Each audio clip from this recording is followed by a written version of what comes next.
السلام عليكم ورحمة الله وبركاته. ازيكم؟ طب عاملين ايه؟ اخباركم ايه؟ بصوا بقى، النهارده عندنا مخلل تحفة حلوة قوي قوي قوي قوي. بجد كلكم، يعني اي حد هيجرب المخلل ده مش هيعمل اي مخلل تاني، خلاص هيعتمد الطريقة ديت. وانا بصوا بقى هنعمله النهارده من غير ولا نقطة مية. بصوا زي ما انتوا شايفين كده، هوريهولكوا شكله عامل ازاي. شكله بجد تحفة، وطعمه بقى يعني اكتر من رائع، بجد حلو قوي قوي قوي. طبعا الخضار اللي انتي بتحبيه، جزر، خيار، فلفل. عايزه تعملي نوع واحد ماشي، عايزه نوعين ماشي، عايزه تزودي بقى كمان ممكن لفت معاه، ممكن قرنبيط برضو لما بيتعمل بيبقى حلو قوي. زي ما انتوا شايفين كده، بصوا الانواع اللي انتوا بتحبوها. هنعمل الخيار وهنقطع الخيار، وهنقطع الجزر، وهنقطع الفلفل بالطريقه اللي احنا عايزينها. انا بحب اقطعه بالقطاعه دي، بيبقى شكله حلو.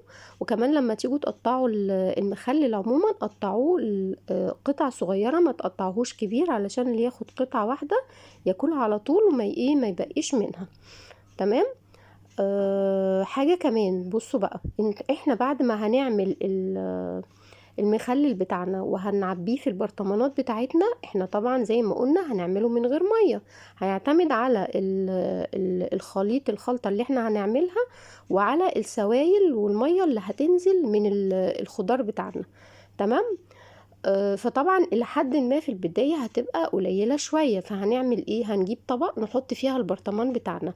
الصبح مثلا هنروح قلبين البرطمان على الغطا بتاعه. طيب نيجي بالليل مثلا نروح قلبينه تاني، عادلينه على الوش القعر بتاعه، ونحطه معدول. قمنا الصبح نروح قلبينه تاني على الغطا بتاعه، وهكذا.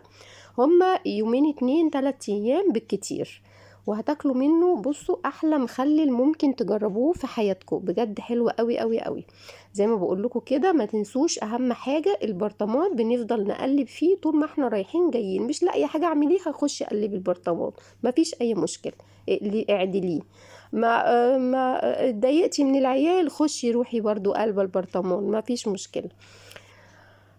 بصوا، انا قطعت الخيار وقطعت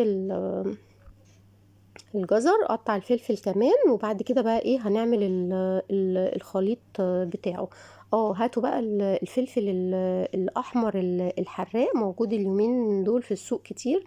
هاتوه وفرموه من غير اي حاجة خالص، حطوا عليه بس معلقة ملح، وحطوه في اكياس، وبططيه كده، واربطي الكيس وشيليه في الفريزر. حلو قوي، هينفع كتير جدا في حاجات كتير. تمام. احسن من البرطمان. ليه؟ في الكيس بتكسري حتة وتاخديها وخلاص على كده.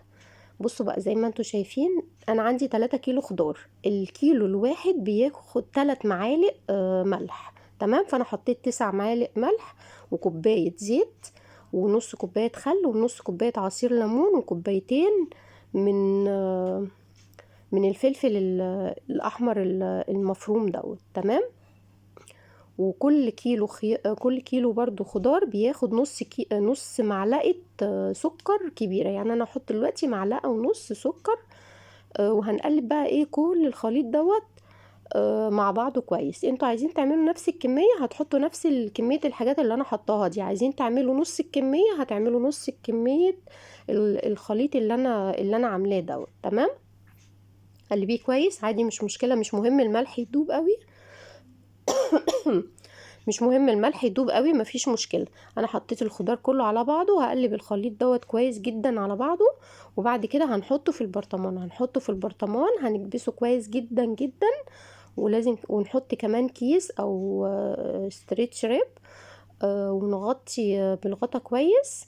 وزي ما قلت لكم بقى، انت لاقيه نفسك فاضيه رايحه جايه في المطبخ كده، قلبي في البرطمان. هما يومين، 2 3 ايام بالكتير قوي، وهتاكلي احلى مخلل ممكن تجربيه في حياتك. بصوا زي ما انتوا شايفين كده، انت هتبصي هتلاقي السوائل، انت هتحسي ان السوائل قليله. لا لا، ما يهمكيش، ما اعملي نفسك مش شايفه حاجه. حطي بس كده واكبسي البرطمان كويس جدا. اهم حاجه البرطمان بتاعنا يبقى مغسول كويس قوي، ومتعقم ومتنشف وزي الفل.